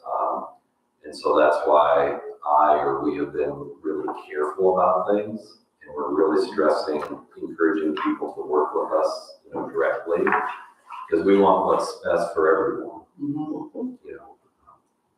So maybe the student handbook is would be a start. A start to. Again, I'm just saying, we need to communicate so that people know, and then they can take responsibility for what they're letting they can take responsibility then. Am I gonna let my kid go to Europe? And if they go to Europe, maybe I'll just go with them. People can make choices then. Some aren't gonna be able to afford to, and they're gonna have to make a decision, but I think we at least owe it to be good communicators to the situation that could possibly occur. Is it gonna occur? And then you can simply say, we'll do everything we can, but you can't guarantee anything. You can't. I just want to clarify, that lawsuit is not St. Francis. No. St. Francis does not room people with single beds. The procedure that our activities department uses is double beds. So again, I understand that lawsuit, that situation, but. Two beds. Yeah, St. Francis does not double occupancy a room with just one bed. Every time that we send these extended trips, they are at minimum 2 beds in the room. St. Francis does not make students stay in the same bed. So that, I just want to clarify, I understand the lawsuit, Yeah, sure. is listening, that there's no confusion on, St. Francis does not room Right. individuals with only 1 bed in a hotel room. And I would believe that our students, it's a minority, very, very, very minority, our staff understands what's happening. When they take trips, they take precautions and take care of it. They truly do. We've been doing this for years, and we've never heard of a complaint come to us yet. So I think our staff understands who's who, and they work with the kids to make it happen. And the kids do it themselves, amongst themselves, too. Rob? Does this cover participation in sports as well? The Title IX regulations did not address sports. That came on in 2020. So that's yet to, someday it might be part of the regulations, but it did not in the 2024 version. Yeah, the state high school league would govern those expectations for students, in terms of, the gender identity, participating on, particular sports teams, so. And their rules are murky on that too, it's not clear cut. Sure it is, because the privacy part of the Human Rights Act. Yeah, and there are a whole host of other questions, related to, different school activities. For example, homecoming king and queen. Who would be eligible to be homecoming king, who would be eligible homecoming queen. So I've entertained questions about, those issues too. And, I could probably come up with 5 to 10 different examples. And so, again, we're kind of analyzing it, and, I think kind of getting back to your point, Pam, how, maybe there could be a paragraph in the student handbook, Yeah. not 6 pages of things, I don't because, think you need to do that. yeah, a paragraph indicating, at least a general statement about how we handle, different questions that arise. And just stating the law, something simplified about the law. Right. So that people understand that this is a Minnesota law that is there and has been there since '93. Yeah. So Yeah, that we're that we have to comply striving to. compliant We have to comply to, and this is how we're handling it, but for you to know, we may not know. Because we could have a student come in, 9th, 10th grade, that we don't know them, and fully, you're not gonna be able to tell the difference. Brandon, any more you want to add for it? Questions, concerns for Brandon? All right. So can we draft something? There's been a lot of. Are you looking at drafting something now? Yes, I'm not sure if it'll be ready for the next version this year in the student handbook, but the answer is yes. Yeah. And well, we do have, a statement about non-discrimination that's already in there, but I don't think it's detailed enough as far as what we're talking about here in terms of bathroom use, locker room use. All right, Brandon. Thank you, sir. Thank you. Thank you much. Next up, Ward 4, admin report, Mr. Superintendent. Oh, I don't have it called in front of me, but I think it had to do with library materials review committee process. And so we did have our first meeting a couple of weeks ago, and it went really well. We have 2 teachers on that committee. They're gung-ho. We actually went through kind of the expectations, and then we started talking about the 2 books that were challenged. They wanted to do, some of them wanted to do more reading. Thank you, Vanessa. So we're going to be talking about that on, let's see, October 30th is our next meeting. So hopefully we'll have decisions or recommendations or decisions on those 2 books on that day. And then just a reminder that if the complainant isn't happy with that decision, they have the right to appeal it to me. At that point, I will look to see if we follow the process. And I will probably look at the grade level recommended by, rating sources for that book. But if we follow the process and the book is within that grade range, then I will probably deny it, because I don't want to have to repeat the whole review process. That's why we're the committee. But then the complainant can always appeal it to the full school board. So that is part of the process. And the first step for these 2 books is October 30th. I do think that after we do a couple of these, we'll get a couple more challenges, and then we'll get into a good routine. If we can meet monthly, then I think we'll have a really streamlined process. It's taken a long time for these first few, because we've been waiting for the media center specialists, we're going to find the teachers, and now the school year started, but we're getting in a better routine. And then there's a question at the last meeting about the library reading system preferences for Claudia, our new specialist. Her preference is to use Tidal Wave, which I think covers multiple sources, Amazon, and Common Sense Media. Common Sense Media is more driven by students and parents rather than the media specialists. So I think there's a pretty good mix there. And so I did include those in our updated procedures for policy 606.5, which are found on the website. There was a question about American flags. At a recent meeting, I think Annette had asked, kind of for an update. And we did discover recently that not all of our classrooms have American flags yet. I know Chris Lindquist had been told that we did have, flags in each classroom. And so we have been working hard to make sure those are installed. It's really important to us. first, it's the right thing to do, and it's the legal obligation for us to do that. And so we are working on putting those American flags. I was hoping to get some numbers on how many classrooms we're still looking for them, but I don't have that information for the report. So my first question is why? So, I mean, I thought we had a process where we had whoever was gonna go through all of the classrooms. So what happened? Why did they not get put in, how many classrooms was it? Why did they not get put in up? I mean, it's law and, Yeah, originally. why were they missed? Or were they, Yeah, I think originally it had to do with the construction project, yeah, because I think we had flags in all our most classrooms before that, but then the construction project, of course, they were renovating everything and they were painting. so right, they we took understood them that. And those flags that were taken down from the high school, I believe, every one of those flags was in my shop shed. And when construction was done, I brought back all those flags. I held on to them during construction.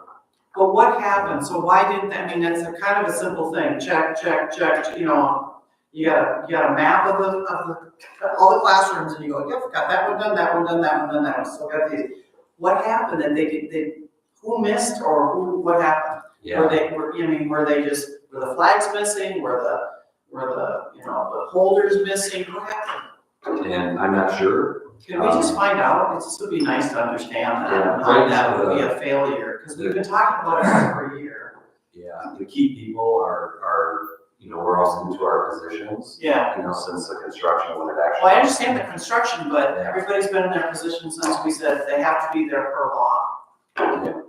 It was asked of local custodians, we've been short staffed with custodians, but a lot of our custodians are new. So that's a piece of it. Another component of it is not all classrooms were classrooms at the time of construction. Okay. We've added classrooms, we've modified spaces, we've moved classrooms. We also have individual breakout rooms that are now being used as classrooms that weren't used as classrooms before. So what constitutes a classroom is one of the great areas that we had to navigate. A company that was staff turnover and a company that was new staff.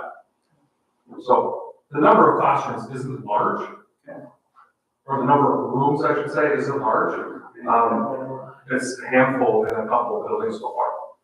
So we're not talking about widespread. No, I understand that, it just seems like a simple thing, because we've talked about it for quite a while. And when you first brought it up, we didn't have the flags, and then we didn't have, We had to order them and the holders. yeah, all that. I mean, I understand the whole construction miss or whatever happened, but not, just wondering. Do we have a timeline? Chris, do you have any idea? I know they're on it, One of our maintenance was assigned today. The work orders were put in, lists have been coming in from building principals, I've been sending them to our maintenance department. One of our maintenance staff was assigned today. Judging by the number of rooms so far, again, we're less than a dozen rooms so far. So I would imagine by the end of the week, those dozen will be taken care of. Now, I haven't heard, as Carson said, we've heard from all buildings. High school is a 400,000 square foot building, so haven't gotten that data yet. Middle school's slightly smaller, but still rather large. So we'll piece that all together. I can't say. I mean, every teacher, you can just simply say, whoever doesn't have it, raise their hand, and the teachers, and it's not like you got a lot, like one person's got a lot for the whole building to figure it out. It's like teachers, you don't have any, you gotta let us know right away. Unless there's a sub in the classroom, the sub doesn't share, unless the classroom was outside that day. I mean, there are some. I understand logistics. Yeah. So, I'm disappointed it wasn't done already. He's disappointed, I imagine you're disappointed. All I can say is, we're on. Anyway, when the question was asked, I thought, let's double check, and that's when we discovered that it hadn't been done as we thought. And so I wanted to be transparent with the board about that issue. Could be double checked. Thank you for that. Well, I appreciate you looking and then being honest and forthfront and coming forth with the honest answer of most of them are done, some of them aren't. So Yeah, we're all human, we all try to do the best we can. thank you. It'll be nice, let us know when all of the flags are up in the room and we can Sounds good. celebrate, a big hooray and celebrate, yes. Yeah. All right. We missed the gym at Cedar Creek, for example. Yep. Right? Classroom, non-traditional classroom. Everybody can stand up, Right? I mean, stand in a it's- pledge of allegiance. These weren't malicious, like, No, these were just you don't want a honest. flag in there, yeah. And that doesn't get a little thick, like. That gets a big That's one. a big one. That's all I have. Just wonder if you could give a quick update on the building at the high school, remodeling the signs, how that's going in progress. Some good news there. Chris, do you want to give that quick update? Sorry, the greenhouse? The building, you call it the building, you scared me. Have we ever been building? Oh, years, yeah, so the greenhouse is a part of the remake of the biology, 4 biology rooms. Our 2 biology teachers or life science teachers, mostly biology, both felt really strongly that that was a core piece of what they wanted to be able to teach, a core piece of curriculum that they weren't able to really garner because before, the 2 rooms sat side by side and the greenhouse was attached to only the northernmost room. And so the southernmost room, while it had an exterior door, walked just straight outside. Those 2 teachers have been working very, very well together for a lot of years. And their dream was to have a larger greenhouse to be able to teach biology. Greenhouses aren't cheap. And so to the best we could, and the greenhouse we had there before, had movers that weren't operational, had motors that weren't operational, had heating that wasn't operational. I assume it was fairly old, right, almost new to the building. Luckily for us, the contractor found the original installer. And the original installer, the father has now passed the business on to the son. And they still had records of all of that, and they were able to come up and really do a bang-up job of getting us back up and running. So the greenhouse is doubled in size. It now spans two biology classrooms. So both doors can exit out into it. So it's not big enough to accommodate 2 classes at the same time. But like I said, the collaboration between those 2 staff members is pretty darn good. They're excited. We've still got some, little details to iron out. The structure is complete from the outside. It's not complete from the inside yet. But that'll happen here pretty quick. So we're excited about that. So what will they grow in the greenhouse? Are they looking at flowers? Are they looking at vegetation or more vegetables? Are they looking at both? You are asking a fantastic question. I have no idea what. So how to We answer. I think plants, this- Carson. They're growing green things. Block plants, remember? Well, that's different, that's from Crossroads. But I love this idea, because you constantly hear right now, get involved in your local communities, buy local, buy your beef from someone local, buy your chicken eggs, my daughter has chicken eggs from local.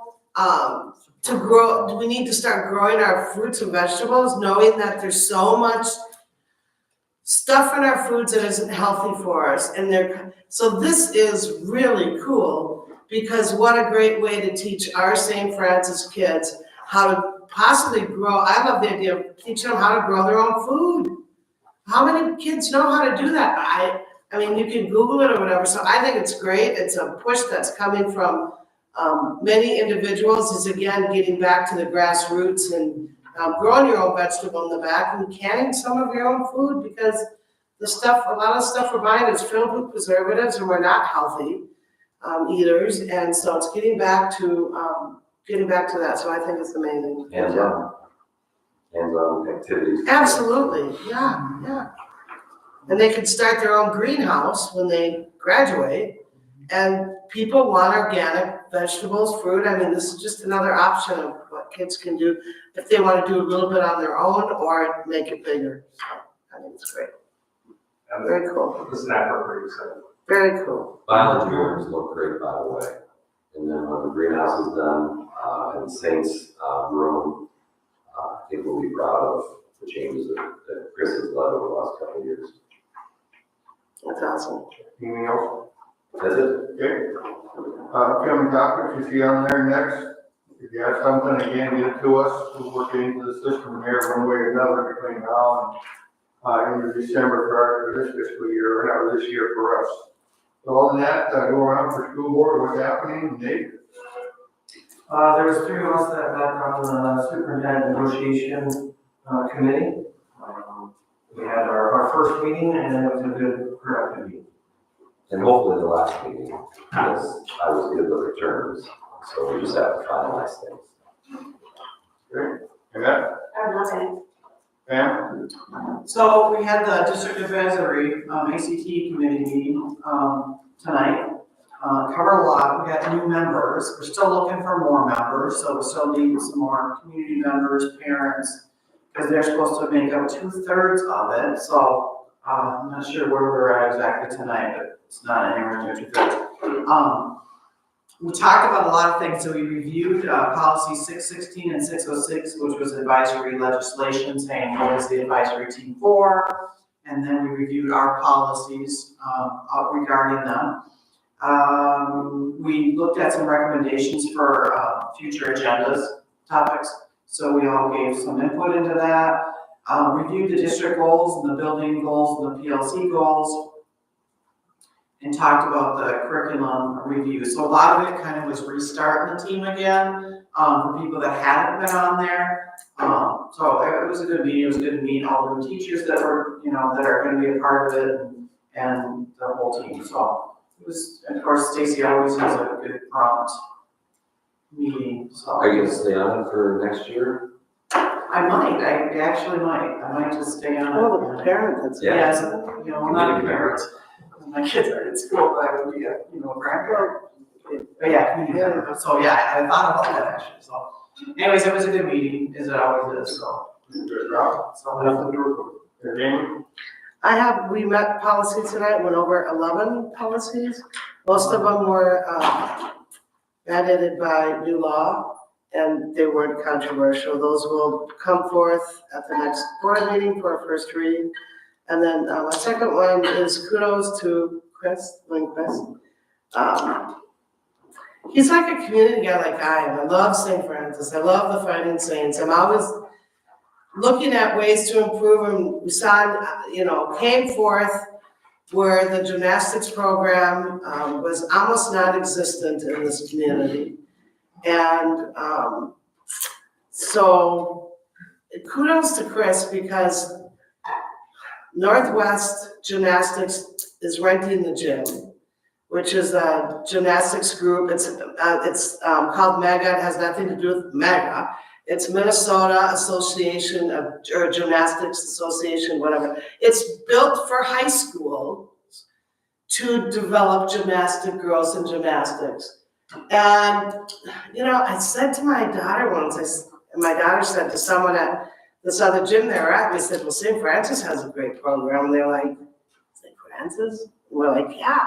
Because when my daughter went here, there was a great program, and there were lots of girls on the team, and they'd take the conference or every other year, whatever. It was a good program. Well, it kind of fizzled away because we didn't have the community ed program, which we all know you need to have any program thrive in a community. You need community ed to be involved and to start a program that can mesh with the high school program in order to have a great program. Just kudos to Chris, because there's a waiting list now for the gymnastics community ed program, and yet the Northwest Gymnastics is a team that they practice in the gym, they rent out the gym, but they'll practice all over the state, and then when they get to be in like 8th, 9th, 10th grade, they will join the high school team, and there's 4 or 5 girls on the team, my granddaughters are one of them, that will be St. Francis gymnasts one day. But now the gym is full in there. There's kids that are doing gymnastics again. So just, Chris, you did a great job. You have a community ed program that's thriving. And congratulations on starting that and taking a chance on it, because the parents are thrilled to have it back. And this is, again, good for St. Francis, good for our kids. It's good for everyone. And Chris, and I will say Stacy from Northwest Gymnastics are working very well together in creating a program that's working for both of them. But Chris did open up the gym. It's just kudos to you, because it took a long time Took a while to get there, not a long time. But you went on a limb, you did it, and it's just amazing to watch that gym full with little girls. And we're starting little girls on up to, 9th, 10th grade that are doing gymnastics, and that gym is being utilized. Instead, it sat empty, which broke my heart. Because when my girls, my oldest daughter, who now has her daughter in that program, she was a coach for community ed. And that program kind of fizzled off over the years. I don't know, I'm not gonna get into, who and why and where and what, but with Stacy and Chris, just hats off to them because it's a great thing for St. Francis. And it won't be long, and we're gonna have a program that we're proud of now, but we could really be proud of because there wasn't anything going on with the littles in our community. They all had to drive out, and so it's exciting. Thank you, Chris. If I could add a third thank you on that, Stacy, Chris, and also Amy Kelly, because you were the one who brought the opportunity. Yeah. To Chris and community ed, and you've been the connector all along. So thank you for that suggestion. Well, I'm giving more credit because that's how I did was suggest and put it in Chris's ballpark, and he's just taken off, and so is Stacy. But thank you for doing that because I broke my heart.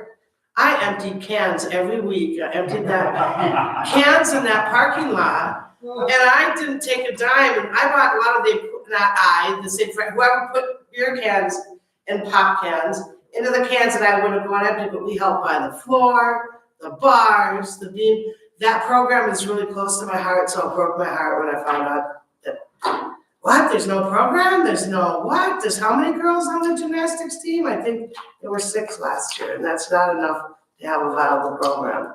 So we're gonna get it back to where there's a viable program, and I'll be excited in cheering them on from afar, not from here, but from afar, to watch that. And who knows, I might be emptying cans. I'll have more time to do that. Sounds like a volunteer. Yeah, probably, so, thank you, Chris. Mark, please, in the report about, I want to. Bus drivers, again, for St. Francis. Last Friday, new house, come to St. Francis for the football game from Telecorn, and my neighbor, little Yorkie, is on the street. And Yorkies are about 4.5, 5 pounds. Here comes the school bus down the road, and I got my stuff in my hands, and the little Yorkie's over here, and the bus driver's over here. I'm trying to yell to the dog, get off the street, get out over, try and do what you can. Put the hands up, bus stop, please, dog, get out of here. Neighbor comes out and finally gets the dog. So I'm down at the school, off in Telecorn. Bus driver, he stopped down and sees me. He said, Mike, I saw you out there chasing that little Yorkie off the street. Let me tell you, I was going down County Road 9, and that Yorkie was on County Road 9. And I'm honking my air horn to get that dog off County Road 9 and County Road 9 by my house is like a damn highway. And that Yorkie went across the road into the park. So when I saw Yorkie, he made it back across 9 again. It's like, wow, the hell did he make it across without getting squished? There's so many cars in that road. And she said, Mike, my kids were just heartbroken. They're saying, the dog, ow! So she stopped on her own after school, parked the bus, drove her car, stopped by the house where the Yorkie belongs, talked to the owner to find out the dog's safe and everything. And this is what happened. And the heart attack of the homeowner, she almost had a heart attack. I know her dog went to the county park across County Road 9. And so she says she wanted to make sure the dog was safe, but her kids on Monday, that the dog is safe. He got across the road twice without getting hit. So again, our bus driver did a great job with the kids to keep them. Yeah, I'm sure the dog will be okay, but the kids saw that hug in the road too, because she's honking the horn to get the dog off the road. So our bus driver, you do a hell of a job for us around here. It's the last time that accident. So thank you to our bus driver. That's all I have. So again, we'll be back here in 2 weeks again, folks. We'll look forward to it. We'll be adjourned. Thank you very much.